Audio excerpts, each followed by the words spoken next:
Okay, so I've got my vise mounted into my bench. I've got my engine. We're going to dial indicate. We're going to put the dial indicator on here and make sure our vise is calibrated. As you know, that's very important. So, got my calibration device here. I got my dial indicator. We'll give it a little press. Not too bad. See if we can't get a better one.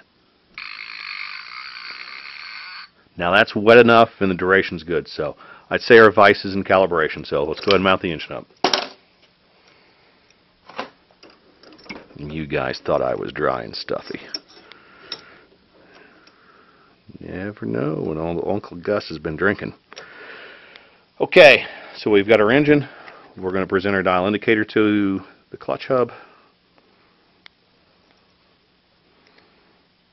Now on this, the number that you see on your scale is all relative. You can zero it wherever you want or not zero it, as I do in my case.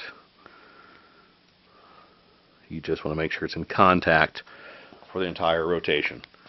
So we've got the glow plug out of the engine. The back plate is off, so there's going to be no compression going on. We're going to clean this angle up just a little bit. It's a little more dead on here.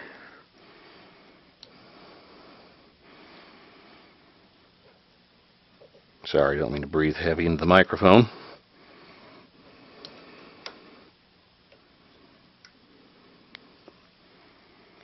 This video series might be a little longer than 10 minutes on YouTube, huh? Alright, there we go.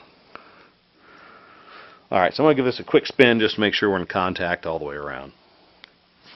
So my dial indicator shaft is pretty much perpendicular to the hub. So we're going to give this a quick spin.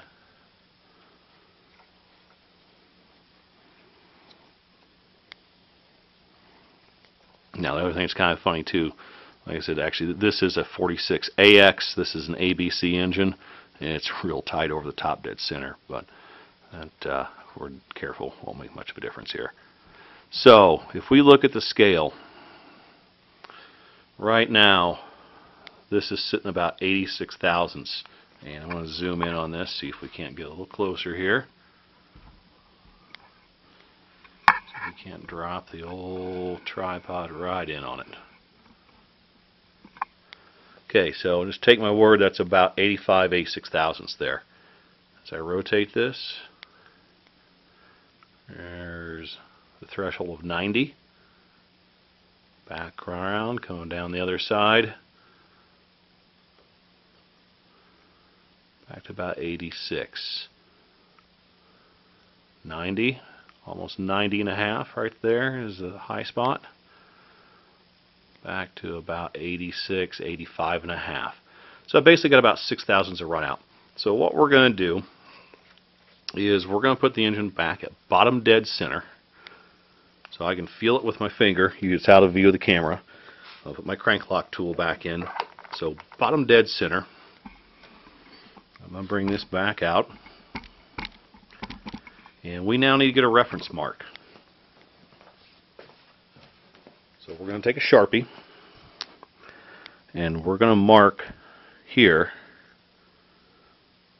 12 o'clock on the clutch hub. We know the engine's at bottom dead center because the locking tool's in and that's the only place it fits. So what we're going to do, and if you're careful enough and use your hands appropriately, I'm backing the nut off. Okay, just broke free. Now the nut is attached, is stuck on the aluminum hub, so you can see it spin together. So I'm just a tap.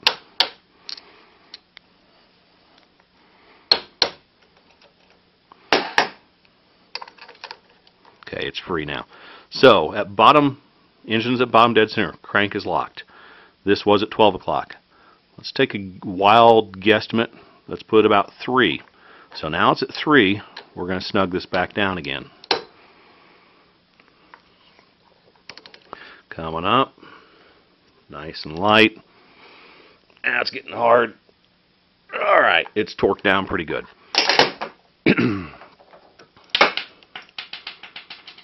I meant to do that. Okay. So now let's look at the run out at this new position. Now once again, you'll notice we were over here at 85. Now we're down here somewhere around 40. Doesn't matter. It's all relative.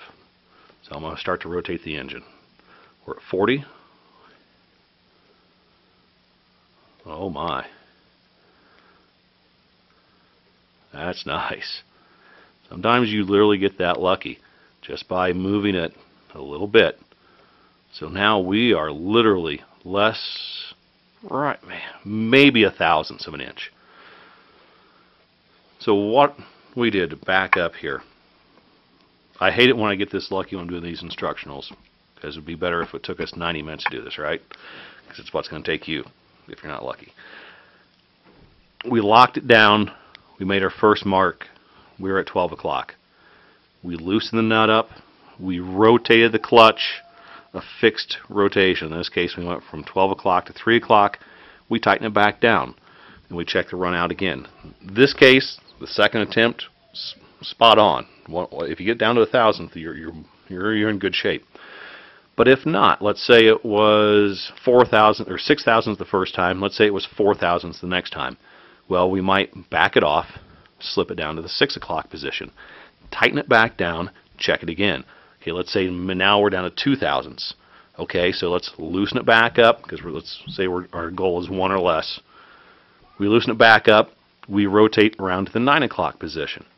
We snug it back down, now all of a sudden it's back to 3,000ths. So let's loosen it back up, put it back at the 7 o'clock position, snug it back down. There, now it's at 1,000. So you'll find that as you work it around, it's just a matter of mating the parts up relative to one another to achieve the lowest run out. And some of the tricks to that are exactly what we're doing in this case. The collet, as far as we know, is sitting in the same position on the crankshaft, but we're changing the relative position on the nut and basically the hub relative to the crank. So you're just playing around with it. It is a pitta, but a little time spent here will reward you with a smoother running helicopter, less vibration, less wear and tear, and you'll just be happier overall. Keep in mind, the true indication of a helicopter that's got bad run out or a bad, poorly balanced clutch stack assembly is frothing fuel tank. So this being said and done, next thing we'll do, we'll come in with the green Loctite, and I'll apply it on a tool and drop it down in here. Now for those paying attention, you'll notice that, like I said, this is an airplane engine, and you'll see that crankshaft sticking right out of there. There's no way the clutch is going to fill in this one. But, like I said, it's an airplane engine. This is only for show. Hope that helps you out, and now you know how to calibrate your vise. Have a good one, guys.